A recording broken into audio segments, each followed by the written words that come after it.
Buenos días, mi nombre es Antonio Abad, soy un estudiante de la carrera de Pedagogía de Idiomas Nacionales y Extranjeros y hoy voy a compartir el portafolio virtual correspondiente a la materia de Ecología del Desarrollo Humano, Socialización, Aprendizaje y Subjetividad del Niño y el Adolescente.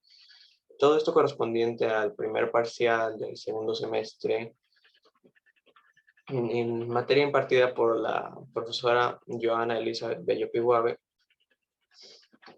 Y durante este portafolio se compartirán los temas impartidos desde la semana 1 hasta la semana 8, con un video tratando sobre el desarrollo físico, cognitivo y psicosocial de la infancia y niñez temprana, más una reflexión y proyecciones a futuro.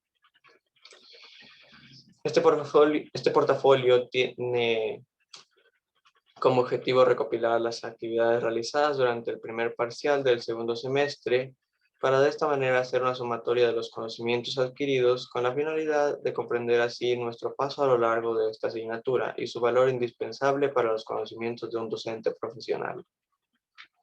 En la semana 1 se trató un pequeño, un pequeño, un pequeño foro virtual que consistía en dejar un comentario acerca del sílabo y las políticas de la clase.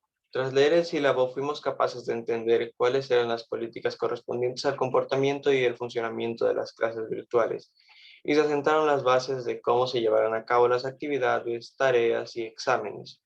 Esto resulta de suma importancia para que los estudiantes podamos participar y trabajar con con esta nueva modalidad de estudio virtual hasta regresar a la normalidad tras el fin de la pandemia.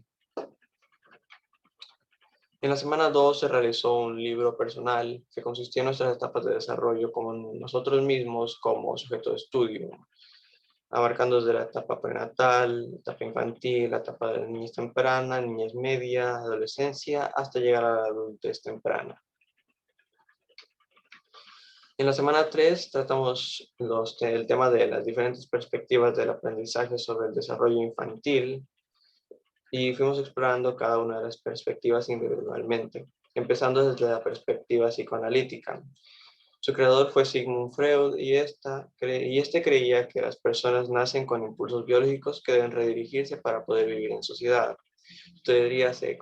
Su teoría era llamada teoría psicosexual y se basaba en que la conducta estaba controlada por impulsos inconscientes y su interés se basaba en los impulsos sexuales. La dividió en varias etapas, tales como zona oral, anal, fálica, latencia y genital. En contraste, la teoría psicosocial de Erickson supone que la persona se desarrolla en sus etapas y la sociedad interactúa. Su teoría abarca 8 etapas desde que nacemos hasta la vejez. Se basa en las influencias sociales y culturales después de la adolescencia. El interés del psicoanálisis se basa en investigar los conflictos del consciente originados en las experiencias tempranas de relación con nuestros padres y que se manifiestan en nuestras emociones y relaciones con los demás. El conflicto entre los impulsos innatos y la normalidad y la normatividad cultural siempre está presente a lo largo de nuestra vida. Tiene lugar en el apartado intrapsíquico, donde interactúan de forma muy dinámica tres estructuras específicas: el yo y superyo. Los pensamientos y sentimientos que tenemos en la mente, de los cuales no somos conscientes, tienen una gran influencia en nuestro comportamiento. Luego seguimos con la perspectiva del aprendizaje, que sostiene que el desarrollo es el resultado del aprendizaje, un cambio de conducta duradero basado en la experiencia o en la adaptación al ambiente. La teoría del aprendizaje social explica que los niños aprenden en un contexto social a través de la observación, son activos y contribuyen en el aprendizaje y adquieren eficacia personal para salir adelante. El conductismo describe la conducta con la observación que se realice y sostiene que el ambiente controla su conducta. Con esto se divide en el condicionamiento clásico y el condicionamiento operante. Básicamente, el condicionamiento clásico conlleva respuestas automáticas y no voluntarias mediante asociaciones entre estímulos del ambiente que provocan una determinada reacción. Es una forma de enseñanza. Mientras tanto, el condicionamiento operante es una forma de enseñanza. mediante la cual se tiene más probabilidad de repetir formas de conducta que conllevan consecuencias positivas y menos probabilidad de repetir las que conllevan con problemas negativos. Es un tipo de aprendizaje asociativo. Tras esto, continuamos con la perspectiva cognitiva, que se centra, como su nombre lo indica, en el estudio de los procesos cognitivos del individuo. Esta aproximación teórica parte de considerar a los seres humanos como producto de la evolución de los seres vivos, pero también como producto de su contexto medioambiental. Jean Piaget estudió el desarrollo cognitivo humano y elaboró una teoría basada en la idea de que el desarrollo intelectual ocurre como una necesidad adaptativa para darle sentido al mundo que nos rodea. El desarrollo cognitivo se refiere a los cambios cualitativos de aquellas actividades mentales que tienen que ver con el pensamiento, el conocimiento y la memoria. El pensamiento es el resultado de la acción de una gran cantidad de procesos psicológicos que en conjunto reciben el nombre de cognición. La cognición humana es el producto de millones de años de evolución. La cognición también es lo que permite tener conciencia de nuestra existencia y por lo tanto tratar de saber más acerca de lo que somos como individuos y como especie. El proceso de las estructuras cognitivas se basa en una tendencia a un equilibrio creciente entre la asimilación y la acomodación.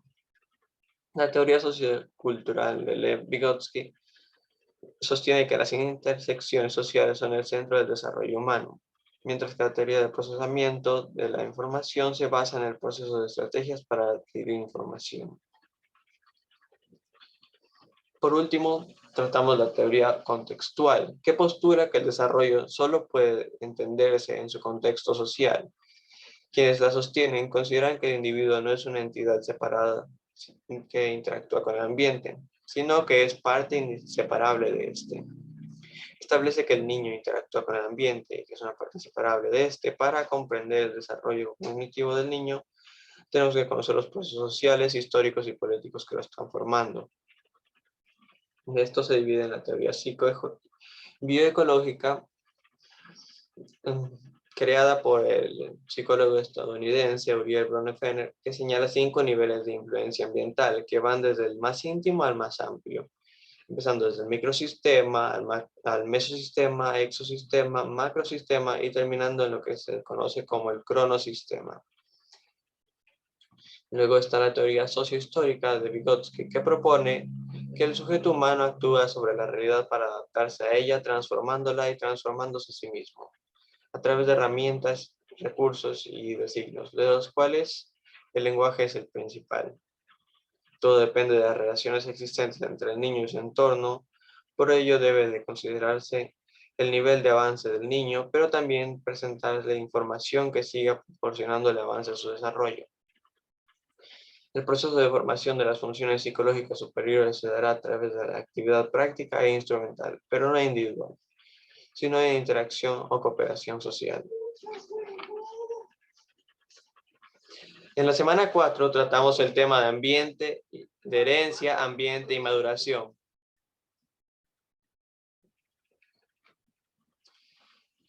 Empezando desde la concepción de una nueva vida. Que un embarazo sea bienvenido o no deseado, que se haya producido por medios naturales o extraordinarios, que los padres estén o no estén casados, que sean del mismo sexo o sexos distintos y su edad en el momento en el que el niño nace o es adoptado, son cuestiones del microsistema, identificadas en el enfoque bioecológico de Bronfenner.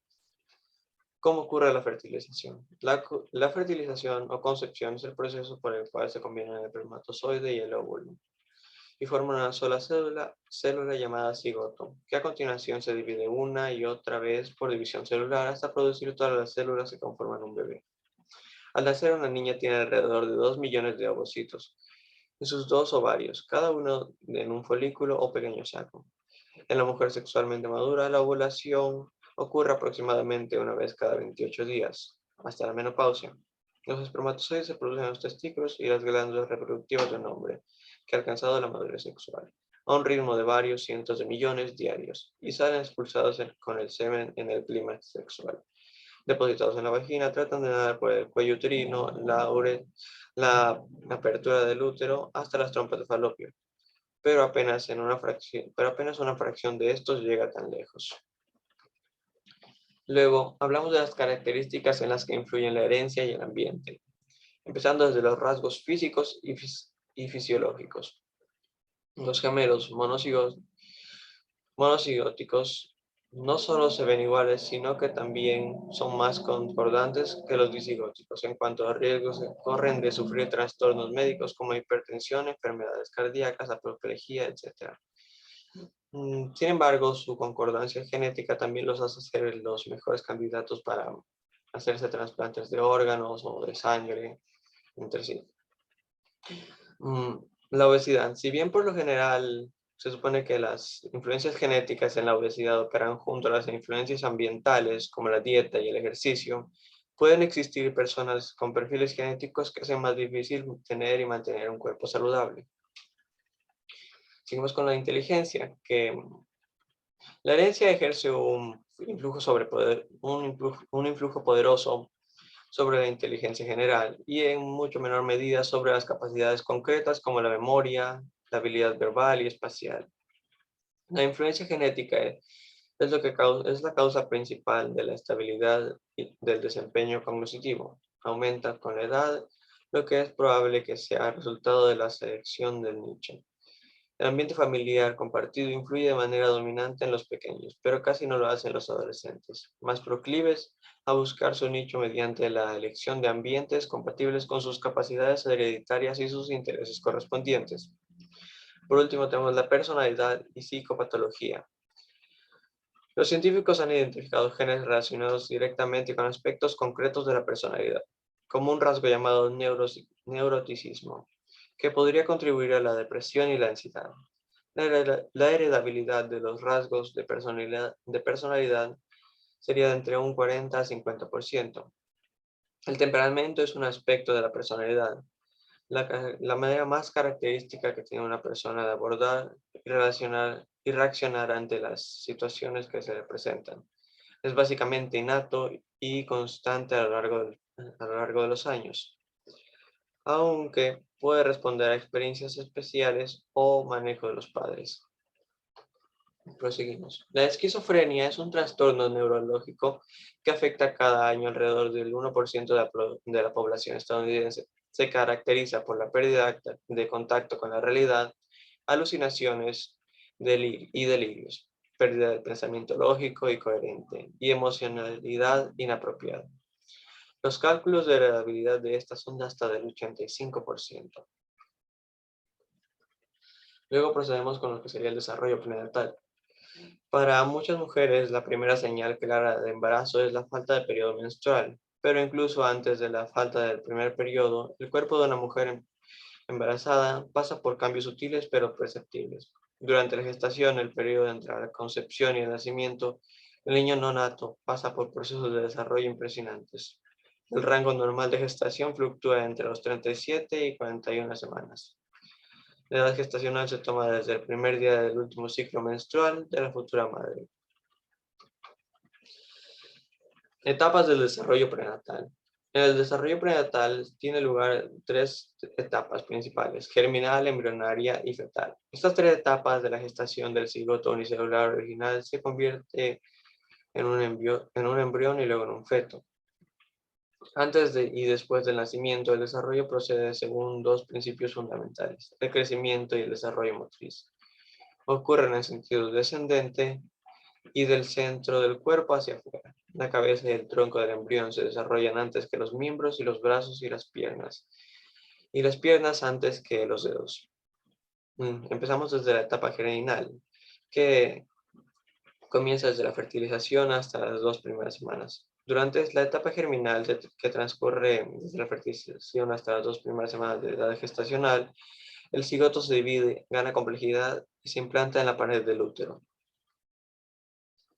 Continuamos con la etapa embrionaria, que va desde las 2 semanas hasta las 8 semanas.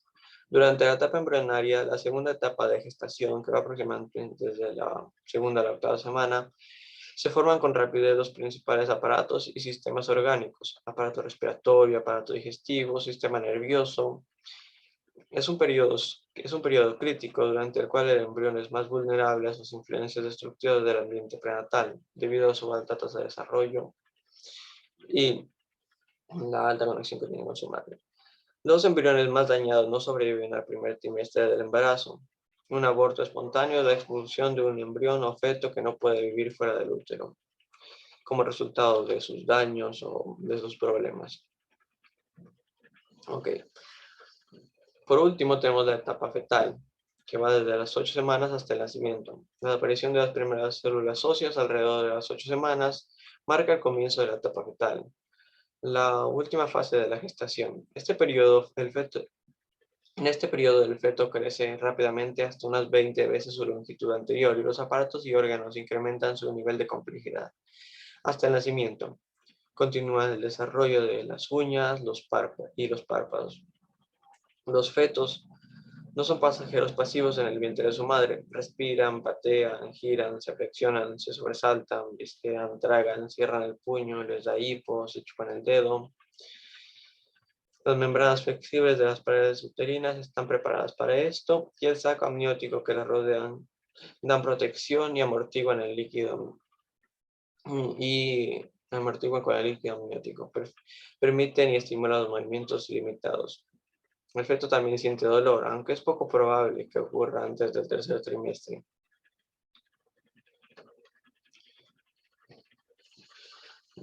Continuamos con las influencias ambientales. En el padre, el consumo de marihuana, humo de tabaco, grandes cantidades de plomo o radiación pueden producir un esperma anormal y terminar causando infertilidad. La atención prenatal temprana y de alta calidad es esencial para el desarrollo saludable del bebé. Puede reducir los riesgos de muerte materna e infantil bajo el bajo peso al nacer y otras dificultades. Pues mediante el monitoreo constante del desarrollo del feto podemos detectar problemas de manera temprana y resolverlos. Al hablar de herencia también conocemos el tema de los gemelos, que ya se trató previamente con los gemelos, pero hay distintos tipos de gemelos. Gemelos disigóticos, que son gemelos concebidos por la unión de dos óvulos con dos espermatozoides. También existen los gemelos monocigóticos, gemelos que resultan de la división de un único cigoto después de la fertilización. Y por último tenemos los gemelos semi-idénticos, gemelos que son resultado de dos células espermáticas que se fusionan con un solo óvulo. Tras esto, podemos ver las etapas del desarrollo prenatal. Desde el primer mes, el crecimiento es el más rápido que en cualquier otro momento del desarrollo prenatal o de la vida postnatal. El embrión alcanza un tamaño 10.000 veces mayor que el cigoto. Tras esto, a las 7 semanas, al final del segundo mes, el embrión se convierte en feto y mide menos de 2,5 centímetros y pesa 9 gramos aproximadamente. Su cabeza comprende la mitad de su cuerpo. Hacia finales del tercer mes, el feto pesa alrededor de 28 gramos y mide unos 7,5 centímetros. Tiene uñas, párpados y cuerdas vocales, labios y una nariz prominente. Tras los 4 meses, el cuerpo aumenta de tamaño con respecto a la cabeza, la cual ahora tiene una cuarta parte de la longitud, la misma proporción que cuando nazca. El feto mide de 20 a 25 centímetros y pesa 170 gramos aproximadamente. A los 5 meses, el feto, que ahora pesa entre 300 y 450 gramos, mide alrededor de 30 centímetros, tiene ritmos definidos de vigilia y sueño, adopta su posición favorita en el útero y es más activo. Patea, se estira y se retuerce. Al llegar a los 6 meses, el ritmo del crecimiento fetal disminuye un poco. Al término del sexto mes, el feto mide entre 35 centímetros y medio aproximadamente y pesa medio kilo. Tiene acumulación de grasa bajo la piel, los ojos están completos, se abren y se cierran y miran en todas direcciones. Al llegar a los 7 meses, al término de los 7 meses, el feto de unos 40 centímetros y de 1,3 a 2,2 kilos tiene reflejos bien desarrollados. Llora, respira, traga y puede chuparse el dedo. El pelo de la cabeza sigue creciendo. El feto de 8 meses mide entre 46 y 50 centímetros y pesa alrededor de 2,3 y 3,2 kilos. Su morada queda estrecha, así que estorba en sus movimientos. Durante esta etapa es peligroso que el feto se enrede con el cordón umbilical y termine ahorcándose.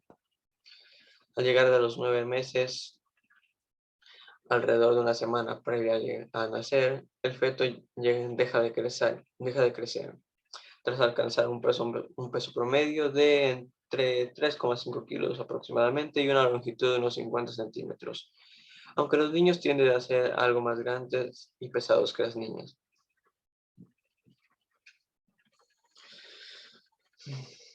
Se puede llevar un monitoreo mediante de los movimientos fetales, se puede llevar un monitoreo de los movimientos fetales por medio de ultrasonido, un método de ondas sonoras de alta frecuencia que permite detectar el contorno del feto con los instrumentos de vigilia. Se vigila el pulso, cambios de nivel de actividad, estados de sueño y alerta de reactividad cardíaca para mantener un control del feto y poder prever así problemas en su desarrollo o desde su salud. Los movimientos y nivel de actividad del feto muestran marcadas diferencias individuales y varía la regularidad y la velocidad del ritmo cardíaco. Aunque durante la gestación del feto masculino, sin que importe su talla, es más activo y se mueve con más vigor que el feto femenino. Influencias ambientales, factores maternos. Como el ambiente prenatal es el cuerpo de la madre, casi todo lo que afecta su bienestar, desde lo que come hasta su estado de ánimo, altera el ambiente del neonato e incide en su crecimiento.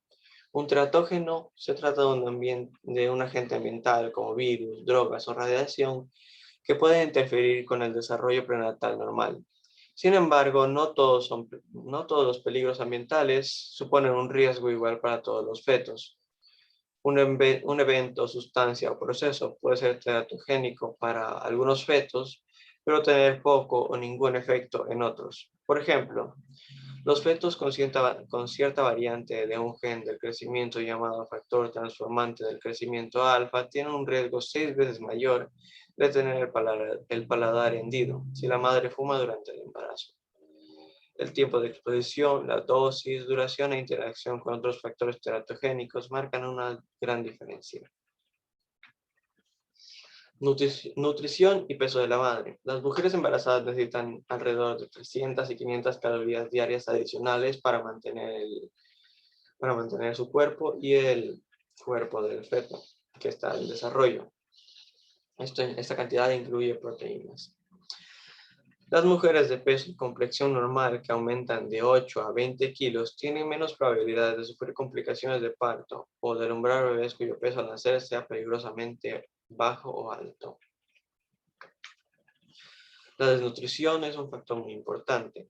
Puede tener efectos a largo plazo. En la Gambia rural, un país de África Occidental, quienes nacen en la temporada de hambruna, cuando se agotan los alimentos de la última cosecha, tienen 10 veces más probabilidades de morir al comienzo de la etapa adulta que quienes nacieron en otras épocas del año.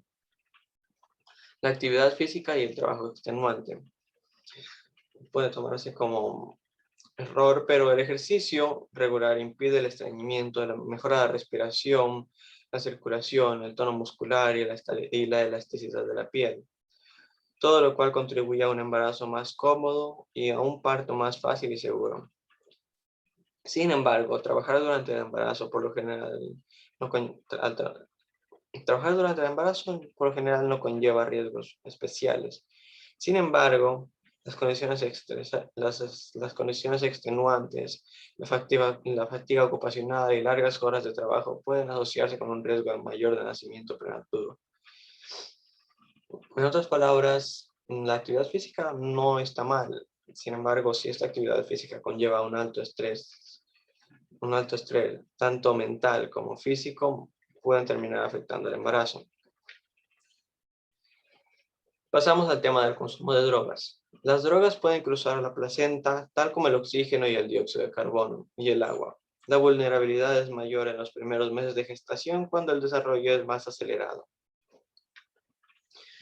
¿Cuáles son los efectos del consumo de medicinas y drogas durante el embarazo?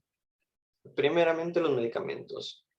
¿Alguna vez se pensó que la placenta protege al feto contra los medicamentos que la madre consume durante el embarazo? Hasta los principios de la década de 1960, cuando se prohibió el uso de un tranquilizante llamado talidomida. Después de que se encontró que había ocasionado la atrofia o falta de extremidades, deformaciones faciales y órganos deformaciones faciales graves y órganos defectuosos en alrededor de unos 12.000 bebés. Es por eso que hoy en día las regulaciones respecto a los medicamentos que pueden o no pueden consumir las mujeres embarazadas son muy estrictas. Si vamos a la descripción de cualquier medicamento, este nos dará un aviso que explicará ya sea la edad o las condiciones de las personas que pueden o no pueden tomar el medicamento. Mm, Pasando al alcohol, la exposición prenatal a alcoholes es la causa más común de retraso mental y la principal causa prevenible de defectos de nacimiento en Estados Unidos. El síndrome de alcoholismo fetal se caracteriza por una combinación de retraso del crecimiento, malformaciones del rostro y del cuerpo y trastornos del sistema nervioso central. Después de esto tenemos el tema de la nicotina. El tabaquismo materno está señalado como el factor que más incide en el bajo peso al nacer en los países desarrollados. Las mujeres que fuman durante el embarazo tienen una y media veces más probabilidades de que las no fumadoras de tener con bajo peso. Se relaciona con un riesgo mayor de bajo peso al nacer. Durante el embarazo, también aumenta el riesgo de aborto, el retraso del crecimiento, la muerte del feto, la microcefalia, la muerte del lactante, trastornos de hipercinesia, un movimiento excesivo, y problemas respiratorios, neurológicos, cognitivos y conductuales a largo plazo. Enfermedades de la madre. Los dos progenitores deben tratar de prevenir todas las infecciones respiratorias comunes como gripe, infecciones de vías urinarias, vaginales, así como de enfermedades de transmisión sexual. Si la madre contrae una infección, debe tratarla de inmediato. El síndrome de inmunodeficiencia adquirida, SIDA, es una enfermedad causada por el virus de inmunodeficiencia humana, VIH, que debilita el funcionamiento del sistema inmune. Si una mujer embarazada lleva el virus en la sangre, puede contagiarlo por transmisión perinatal. El virus cruza el torrente sanguíneo del feto por la placenta durante el embarazo y el trabajo de parto, el alumbramiento después de nacer o por la leche.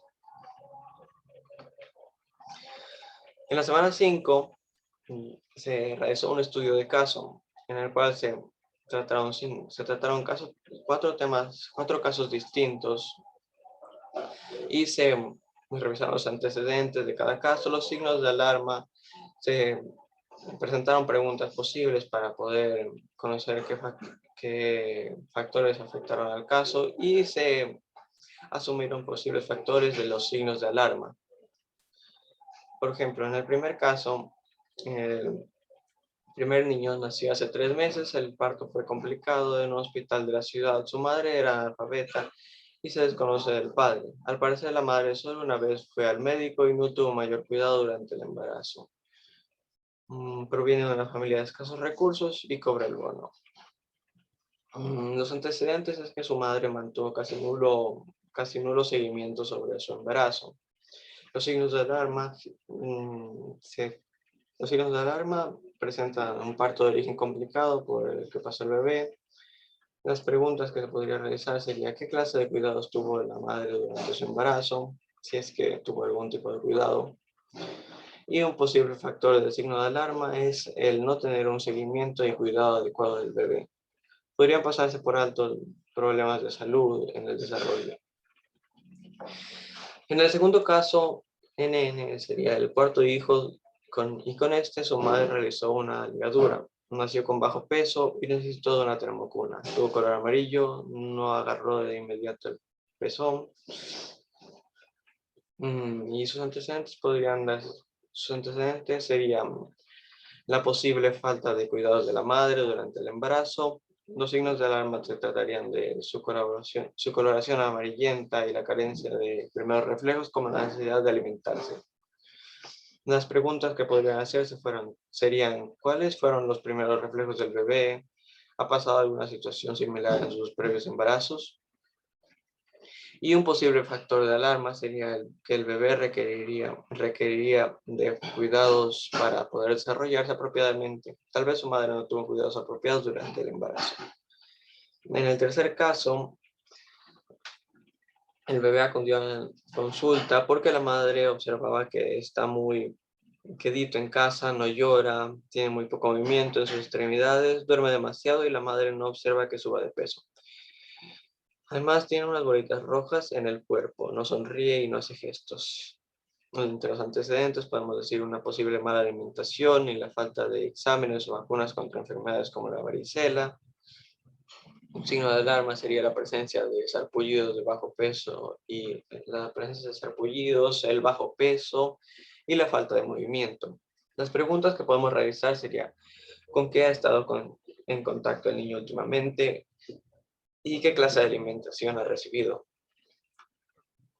Y un posible factor del signo de alarma sería la falta de comunicación y poco cuidado del estado anímico del niño. Por último, tenemos el último caso que presenta largas marcas superficiales en su espalda y múltiples moretones a lo largo de su cuerpo, además de tener graves signos de desnutrición y no pronunciar ninguna palabra. Su madre ha estado bajo su cuidado y dice que se cayó por unas escaleras, cosa que no encaja con la naturaleza de sus heridas. Además, parece tener características de autismo. La madre parece, los antecedentes señalan que la madre parece haber usado algún tipo de sustancia durante el embarazo, pero esto no ha sido comprobado. Además, parece abusar físicamente del infante y descuidar de su alimentación. Un signo de alarma serían las marcas superficiales en su espalda y los múltiples moretones y su actitud tan retraída. Como resultados tenemos desnutrición, signos de autismo y marcas de abuso. Unas preguntas que podemos realizar sería, ¿ha estado su esposo al tanto del estado de su hijo? ¿Ha consumido algún tipo de sustancia o medicamento últimamente? ¿Qué clase de cuidados ha dado al infante? Y un posible factor de alarma es el ambiente de desarrollo del infante, que ha sido muy malo y necesita ponerse al cuidado de otra figura responsable. En las semanas 6, 7 y 8 tratamos el tema del desarrollo de un niño, identificando las características físicas, cognitivas y psicosociales de 0 a 5 años. Mediante este video podremos repasar cada una de ellas apropiadamente. A continuación procederé a hablar del desarrollo físico, cognitivo y psicosocial de un infante desde los 0 a 5 años de edad. El desarrollo físico de un infante procede de manera acelerada, empieza arrastrándose hasta gatear desde los primeros 6 meses. Llega a caminar entre los primeros 11 y 15 meses y es capaz de correr cortas distancias e incluso subir escaleras alrededor de los 18 meses. El infante sigue creciendo a un ritmo acelerado hasta llegar a la edad adulta, que es entre los 18 años. El infante también gana fuerza conforme va jugando, va adquiriendo habilidades. Hablando luego del desarrollo cognitivo, el infante irá adquiriendo conocimientos gracias a su interacción con el entorno, su interacción con sus juguetes o con todo lo que tenga a su alcance, principalmente impulsado por la curiosidad. A partir de los 2 años será capaz de relacionar conocimientos previos en su mente y formular respuestas a problemas simples, como puede ser el juego de encajar piezas o figuras con su respectiva forma o resolver rompecabezas pequeños y simples. Luego seguimos con el desarrollo psicosocial. Todo infante tiene una personalidad propia, la cual irá evolucionando conforme se desarrolle. Entre los primeros momentos de vida, este será capaz de comunicar emociones simples, tan mediante el llanto o la risa, y reaccionará a las emociones que le presenten sus padres, de manera que conforme vaya creciendo, se desarrolla el lenguaje, será capaz de sentir emociones más complejas y expresarlas de manera más precisa. Con esto concluyo la presentación. Por último, tenemos unas reflexiones finales. Tras tratar esta amplia serie de temáticas durante el primer parcial, hemos sido capaces de aprender una gran cantidad de conceptos que nos permitieron tener una idea más amplia de cómo funciona el desarrollo humano. Gracias a esto, pudimos aprender un poco más de la vida humana y de nosotros mismos, además de lo delicada que es la vida de un ser humano en sus primeros años y la gran responsabilidad de los padres que tienen a la hora de decidir tener un hijo. Con proyecciones a futuro, gracias a esta asignatura pudimos adquirir mucho conocimiento de suma importancia para nuestras vidas profesionales. Sin embargo, aún queda mucho por entender en esta larga carrera. Y espero que en el siguiente parcial podamos comprender más acerca del desarrollo humano y proyectándonos más hacia la adolescencia y la adultez, pues estas serían las etapas de la vida a seguir tras aprender acerca del desarrollo en la infancia. Con esto concluiría mi presentación. Muchas gracias por su atención.